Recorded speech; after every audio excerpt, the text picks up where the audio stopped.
Assalamualaikum warahmatullahi wabarakatuh. A'udzu billahi minasy syaithanir rajim. Bismillahirrahmanirrahim. Alhamdulillahirabbil alamin. Allahumma sholli ala sayyidina Muhammad wa ala ali sayyidina Muhammad. Selamat berjumpa lagi dengan kami channel Khalifah. Salam bahagia. Pada hari ini akan saya sampaikan video mengenai lanjutan Bocah Angon. Nah, ini saya ambil dari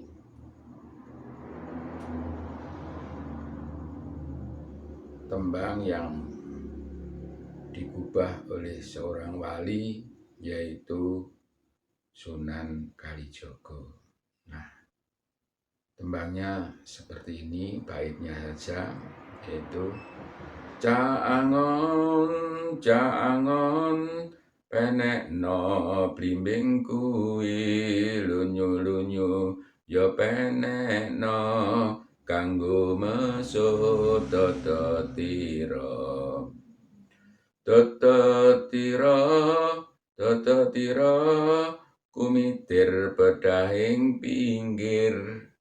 Nah, itu baitnya. Kalau kemarin sudah saya sampaikan mengenai pemikiran saya mengenai buah belimbing, ya. Nah, untuk hari ini saya teruskan mengenai gunanya apa buah belimbing itu. Ternyata kanggo mesut tetetira. Kanggo itu bahasa Indonesianya untuk mesut, itu ya membersihkan dan melicinkan, melembutkan, ya. Dodot itu ya saya artikan pakaian. Pakaian itu bukan berarti baju atau celana, tapi dalam hal ini itu adalah hati, batin, jiwa manusia. Jiwa manusia itu memang harus selalu dibersihkan. Dibersihkan dari apa? Yaitu atau ditata atau dihaluskan nafsunya. Nafsunya itu harus diarahkan, ya. Kalau ini istilah bocah angonnya dingon, ya, diarahkan, ya, itu nafsu-nafsunya. Juga disampaikan bahwa nafsu ini ada tingkatan-tingkatannya, sehingga nafsu nanti yang terakhir, yang paling bagus adalah paling sempurna, itu namanya nafsu kamilah. Nah, saya anukan dulu nafsu yang pertama, yaitu nafsu yang pertama ini disebut nafsu amarah. Nafsu amarah ini nafsu yang belum mendapat pengarahan, sehingga nafsu ini tidak bisa membedakan benar salah, baik buruk.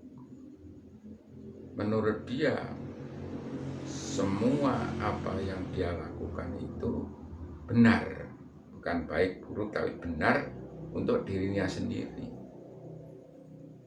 Dan nafsu ini tidak mau untuk diarahkan atau belum diarahkan, sehingga nafsu ini kalau menguasai manusia, manusia itu bisa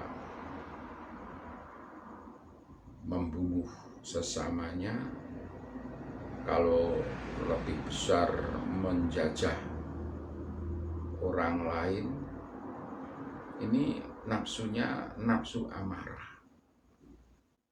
Pokoknya dia yang paling benar, ini nafsu amarah. Lalu nafsu yang kedua namanya nafsu aluamah. Aluamah ini nafsu yang yang sudah sedikit mengerti bahwa kalau dia itu sudah melakukan kesalahan, dia mengerti bahwa dia itu salah, namun dia tetap masih belum bisa istilahnya melakukan kebaikan. Dia masih cenderung melakukan keburukan, kejahatan. Ini namanya nafsu aluamah. Yang ketiga adalah nafsu musyawalah. Nafsu musyawalah ini nafsu yang sudah lebih tinggi tingkatnya, yaitu dia sudah menyesali perbuatan jeleknya, perbuatan buruknya. Dia masih sudah punya rasa malu ketika melakukan kejahatan, keburukan. Namun malunya ini masih terhadap orang lain. Dia tidak malu terhadap dirinya sendiri, sehingga dia melakukan kejahatan ini secara sembunyi-sembunyi, ya. Lalu yang keempat adalah nafsu mutmainah.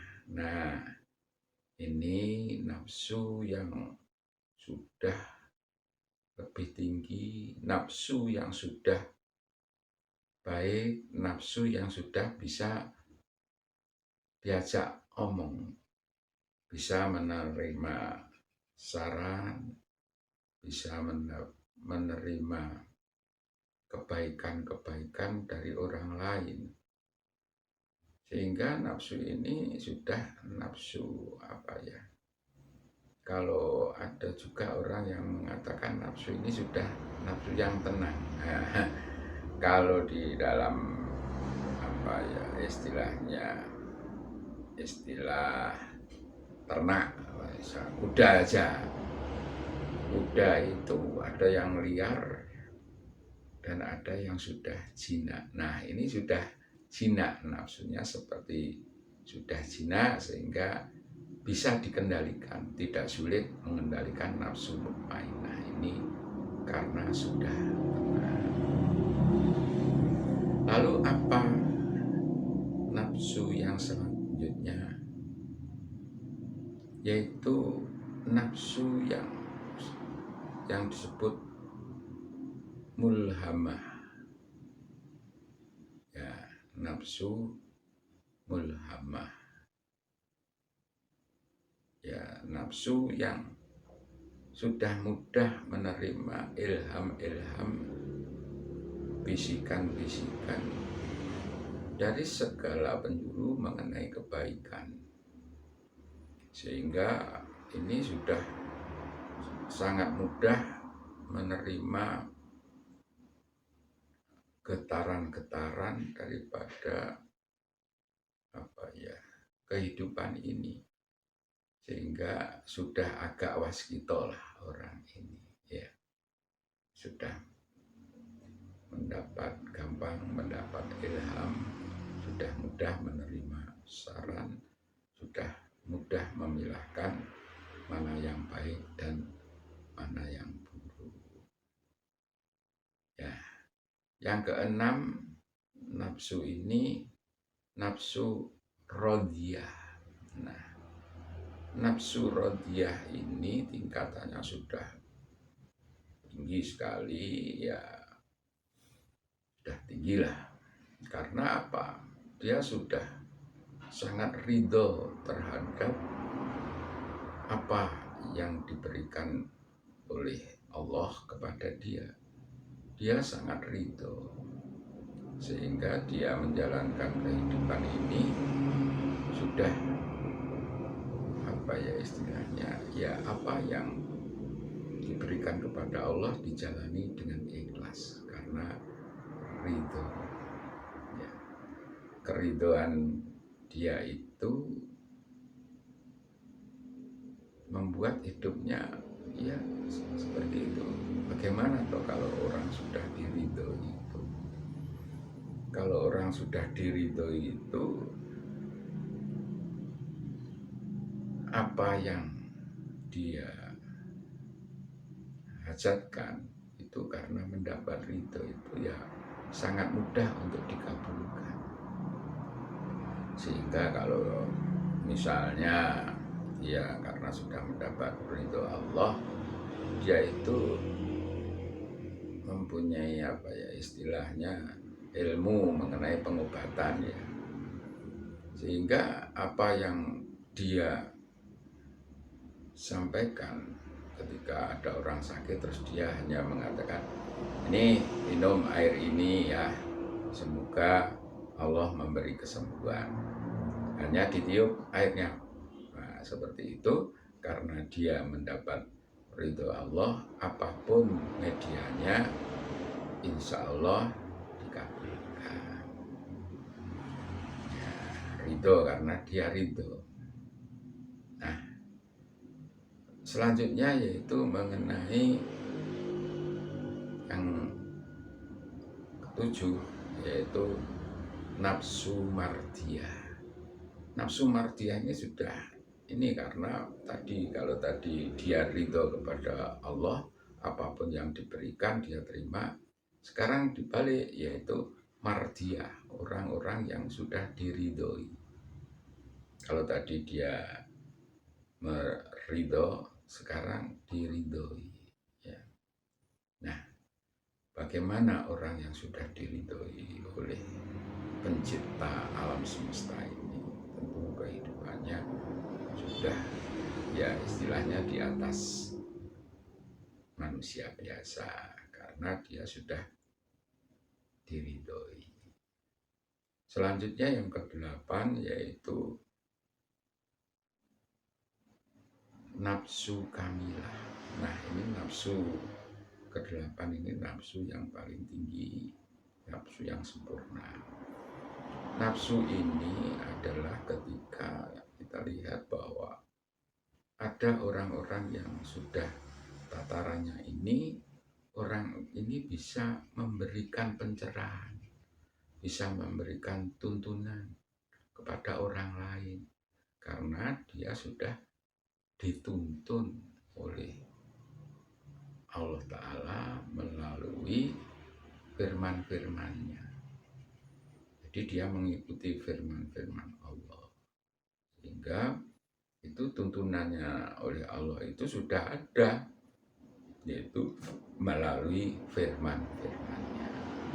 Dan orang yang sudah tingkatan nafsunya nafsu kamilah ini adalah tingkatan yang tertinggi, sehingga orang-orang ini bisa memberi pencerahan, bisa memberikan tuntunan, bimbingan kepada orang lain. Nah, demikian juga mengenai bocah Angon ini.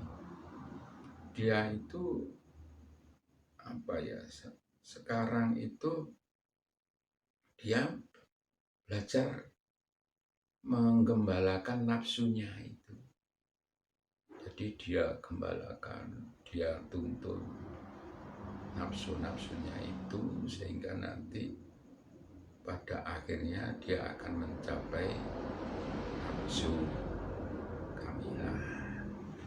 Sehingga karena tadi sudah dibesut, dilembutkan hatinya, sehingga nafsu-nafsunya itu nanti juga bisa mencapai nafsu tingkatan yang tertinggi, itulah dia terus mencari bocah Angon itu masih dalam pencarian karena masih bocah Angon ya.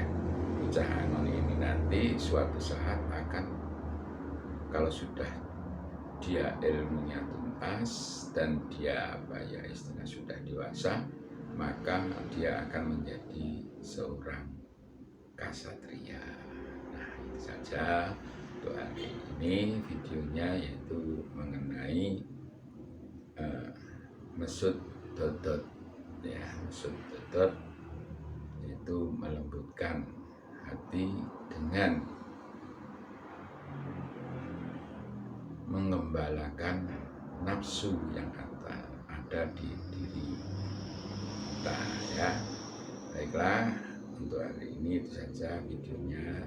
Sekali lagi, ini hanyalah pemikiran dan pendapat saya. Semoga ini ada manfaatnya bagi kita semua. Saya akhiri video ini dengan wassalamualaikum warahmatullahi wabarakatuh. Wassalam.